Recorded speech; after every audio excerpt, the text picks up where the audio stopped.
Dusk, ďalší coin, ktorý má silu a robil veľmi zaujímavé pohyby. Dusk, ak sa pozrieme na tento coin, tak tento coin tiež bol to čistý blázinec. Z 5 centov sa dostal na 33 centov, čiže krásne násobky sa nám dali spraviť, ale takisto sa dal krásne shortovať. Tento coin si dávam tiež do hľadáčika, keďže tento coin bude robiť podľa mňa veľmi zaujímavé pohyby.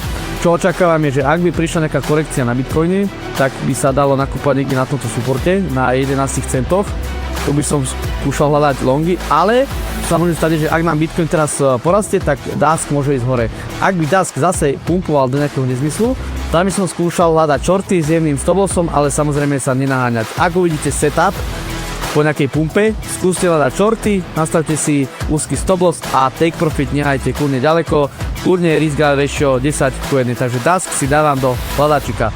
Takže určite si ho sledujte, ja ho budem tiež sledovať a prípadne ak nájdem nejaký obchod, pravdepodobne ho budem aj zdieľať s vami. Takže Dusk určite budem sledovať naďalej, keďže raz sa mi ho podarilo shortnúť a niečo som na tom zarobil.